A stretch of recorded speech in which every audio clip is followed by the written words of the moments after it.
सत्यनिष्ठा से प्रतिज्ञान करता हूं कि मैं विधि द्वारा स्थापित भारत के संविधान के प्रति सच्ची श्रद्धा और निष्ठा रखूंगा। मैं भारत की प्रभुता और अखंडता अक्षुण्ण रखूंगा। मैं बिहार राज्य के मुख्यमंत्री के रूप में अपने कर्तव्यों का श्रद्धापूर्वक और शुद्ध अंतःकरण से निर्वहन करूंगा। नीतीश कुमार ने ऐसे समय में एक बार फिर भाजपा के साथ मिलकर बिहार के मुख्यमंत्री पद की शपथ ली है, जब देश के लोकतंत्र, संविधान और सेक्युलरिज्म के अस्तित्व को लेकर चिंता व्यक्त की जा रही है। 22 जनवरी के बाद से जिस तरह से देश का माहौल बदलने की कोशिश की जा रही है, उसमें इंसाफ पसंद लोगों को नीतीश कुमार से काफ़ी उम्मीदें थीं, लेकिन नीतीश ने भाजपा के पाले में जाकर साबित कर दिया कि वे सांप्रदायिक शक्तियों की महज एक कठपुतली हैं और उनके लिए कुर्सी से ज़्यादा कुछ भी अहम नहीं। इसके लिए चाहे जितनी बार हो वे पलटते रहेंगे। इसीलिए पूर्व मंत्री तेज प्रसाद यादव ने अपने एक्स पोस्ट में नीतीश को गिरगिट से भी बड़ा जीव करार दिया है। उन्होंने लिखा है, गिरगिट तो बस यूं ही बदनाम है, रंग बदलने की रफ्तार से तो पलटिस कुमार को भी गिरगिट रत्न से सम्मानित किया जाना चाहिए। ये अलग बात है कि 9वीं बार शपथ लेने से पहले नीतीश कुमार ने पत्रकारों से कहा कि राष्ट्रीय जनता दल सरकार की हर उपलब्धियों का एक तरफा क्रेडिट लेने की कोशिश कर रहा था। इससे वे अपसेट थे। अभी हम जो पहले गठबंधन को छोड़ के नए गठबंधन बनाए थे, और जो नया गठबंधन 1.5 महीना से बनाए थे, 1.5 साल से, तो यहाँ पर भी जो स्थिति इधर आकर के ठीक नहीं लगी है। और जिस तरह से लोगों का दावा हो रहा था, जो इतना मेहनत किया जाता था कि वही लोग ये सब काम कर रहे हैं, तो सब जरा धीरे धीरे लोगों को खराब लग रहा था। नीतीश के इस बयान पर पूर्व उप मुख्यमंत्री तेजस्वी प्रसाद यादव ने उल्टा सवाल करते हुए कहा कि हम क्रेडिट क्यों न लें। तो कोई क्रेडिट क्यों ना ले? हमारे 79 विधायक हैं और उनके जो विधायक हैं वो 45 हैं, मंत्री हमारा है, विभाग हमारा है, तो हम क्रेडिट क्यों ना लें? और यही मुख्यमंत्री जी जो 2020 के चुनाव में कहते थे कहाँ से पैसा लाएगा, कहाँ से नौकरी देगा, तो हमने, आपको पता होगा कि हमारी जो सरकार बनी थी इनके नेतृत्व में, वो 9 अगस्त 2022 में बनी थी और 15 अगस्त को मुख्यमंत्री जी ने ऐलान किया था। ये किसका विजन था, ये किसकी सोच थी? तो जो मुख्यमंत्री कहता था कि यह असंभव है नौकरी देना, उसको हमने 1 हफ्ते के अंदर जो है उनसे बुलवाने का काम किया, जो कहता था असंभव है। तो हम लोगों ने जिस हिसाब से विकास के काम किए, नए नए नीति लाए, टूरिज्म डिपार्टमेंट हमारे पास था, हमने टूरिज्म पॉलिसी लाया। आईटी डिपार्टमेंट राज्य कोटा में था, हम लोगों ने जो है आईटी पॉलिसी लाई। और भी कई जो पॉलिसीज हैं हम लोगों ने लाने का काम किया। स्पोर्ट्स पॉलिसीज हम लोगों ने लाने का काम किया। जो खेलेगा उसको भी नौकरी मिलेगा सरकारी, और जो पढ़ेगा उसको भी नौकरी मिलेगा। शिक्षा विभाग किसका था? राष्ट्रीय जनता दल के पास था। हमारे मंत्रियों ने लगातार जो है नौकरियां देने का काम किया। और ये 17 महीने में जो काम हुआ है, ऐतिहासिक काम हुआ है, जो आज तक पूरे देश में नहीं हुआ है। और ये भाजपा और नीतीश जी की तो सरकार 17 साल भी रहे, तो 17 साल बनाम 17 महीने जो काम हुआ, एक विभाग ने वर्ल्ड रिकॉर्ड बनाने का काम किया। एक विभाग ने एक दिन जो है 70 दिनों के अंदर जो है 2 लाख से भी ऊपर जो है हम लोगों ने नियुक्तियां पत्र वितरण करने का काम किया। ये ऐतिहासिक काम है, किसी भी राज्य में नहीं हुआ। और अब तक हम लोगों की सरकार ने लगभग जो है, जो गवर्नर ने भी जो स्पीच दिया अभी 26 जनवरी को, तो 3.5 लाख से ऊपर की बात कही उन्होंने, नौकरियां दिया। तो किसके राज्य में हुआ, किसका विजन था? तो कहीं ना कहीं से जो लोग कहते थे कि इनके लोग काम नहीं करते थे, हम लोगों ने तो इतना इनसे करवाया जिनका कोई विजन नहीं था, जो थक गए थे, थके हुए मुख्यमंत्री थे, उनको हम लोगों ने इतना काम करवाया। तो इतना काम तो हुआ ही है सारा। और आप लोग सब लोग जानते हैं कि जो भी बातें ये कह रहे हैं इनको खुद भी नहीं पता। हालांकि हम कोई व्यक्तिगत टिप्पणी नहीं करना चाहते हैं और हम इतना अपने लोगों को आश्वस्त करते हैं कि ना हमें गुस्सा है, ना हमें नाराजगी है।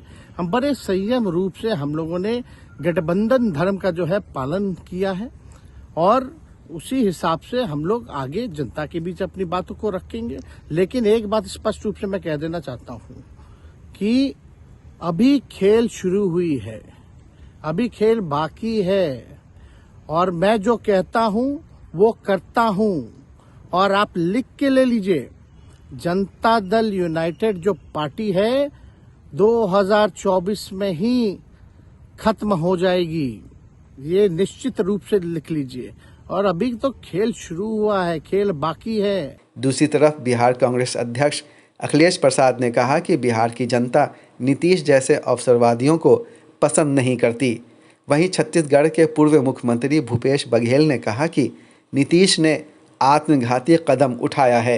वही तो कह रहे हैं कि समाजवादी बनते हैं और समाजवाद किस तरह से अवसरवाद में बदल जाता है, ये तो मैं जनता पर ही छोड़ता हूं। ये सवाल मैं बिहार के लोगों के बीच छोड़ता हूं और इसका निश्चित रूप से उत्तर मिलेगा।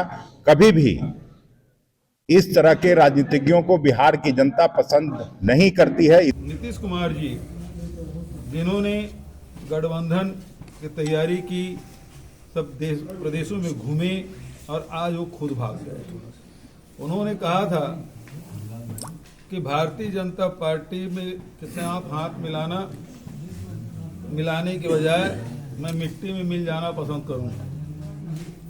आज मैं कह सकता हूं कि आने वाले समय में ये साबित हो जाएगा कि आज नीतीश बाबू ने जो कदम उठाया है वो राजनीतिक आत्महत्या का कदम है और निश्चित रूप से ये आत्मघाती कदम उन्होंने उठाया है। उधर राजद नेता और पूर्व कृषि मंत्री सुधाकर सिंह ने कहा कि ये साबित हो गया कि भाजपा बिहार में अपनी हार को सुनिश्चित महसूस कर रही है। देखिए, सरकार नीतीश कुमार की थी, वो इस पाले में रहे चाहे उस पाले में रहे, यह साबित हो गया कि भारतीय जनता पार्टी के नेता अमित शाह और नरेंद्र मोदी 56 इंच सीना तान कर बिहार में जनता को रैलियों में कहने वाले कि नीतीश कुमार के लिए हमेशा दरवाजा बंद हो गया, हम उनको वापस नहीं लेंगे। आज वापस लेकर साबित हो गया कि एनडीए और भारतीय जनता पार्टी नीति सरकार असुरक्षित महसूस कर रही है। आने वाले चुनाव में सुनिश्चित हार के भय से एक दिमागी हालत से कमजोर नेता नीतीश कुमार को अपने पाले में लेने का काम किया। उनके आने जाने से कोई फर्क नहीं पड़ेगा। लेकिन इन सबसे परे एक अहम सवाल यह है कि अब बिहार के मुसलमानों के पास सियासी ऑप्शन क्या है, महागठबंधन या नीतीश।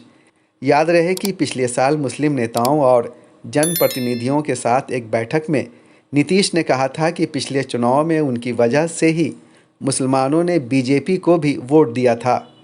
बिहार लोक संवाद के कंसल्टिंग एडिटर समी अहमद अपनी टिप्पणी में कहते हैं, नीतीश कुमार का भारतीय जनता पार्टी के साथ जाना दरअसल सेक्युलरिज्म की जो राजनीति है उसके लिए धक्का है।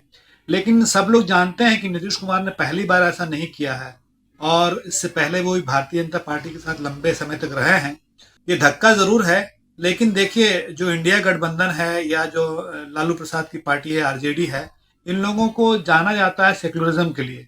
तो अब इनकी जिम्मेदारी बनती है कि वो मैदान में आए और सिर्फ फेसबुक पे या जो सोशल मीडिया है उस पर बयान जारी ना करें, अखबारों में रिलीज ना जारी करें, सिर्फ वो तो करें ही, लेकिन उसके साथ जरूरी है कि मैदान में जाएं, वहां पे मेहनत करें, आम लोगों के बीच जाएं और बताएं कि नीतीश कुमार ने कैसे उन्हें धोखा दिया और कैसे बेहतर काम चल रहा था। ऐसा नहीं कि नीतीश कुमार के नेतृत्व में काम अच्छा नहीं चल रहा, काम अच्छा चल रहा था, लेकिन इस तरह से जबकि भारतीय जनता पार्टी के बारे में सबको पता है कि उसकी राजनीति जो है वो सांप्रदायिक राजनीति है, वो अल्पसंख्यक विरोधी राजनीति है, इसके बावजूद उनका जाना जो है अल्पसंख्यकों के लिए एक धक्का है। लेकिन उनके लिए उम्मीद की किरण अब जो बची है, उन लोगों को मेहनत करनी होगी। मैंने पहले भी कहा कि इसमें आरजेडी को, लालू प्रसाद को, तेजस्वी यादव को मैदान में जाना होगा, कांग्रेस पार्टी को मैदान में जाना होगा, वामपंथी पार्टियों को मैदान में जाना होगा, आम लोगों के बीच जाकर अपनी बात रखनी होगी। तभी जो है यहाँ पर नीतीश कुमार और भारतीय जनता पार्टी का मुकाबला किया जा सकेगा।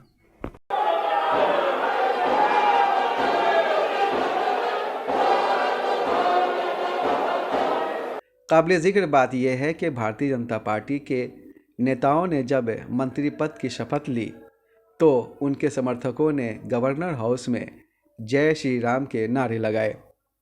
और ध्यान देने वाली दूसरी बात यह है कि आज कुल 9 लोगों ने शपथ ली मंत्री पद की, लेकिन उनमें से एक भी मुसलमान नहीं था। हो सकता है कि सिर्फ नाम के लिए किसी एक मंत्री को जब विस्तार किया जाए मंत्रिमंडल का, उसमें शामिल कर लिया जाए।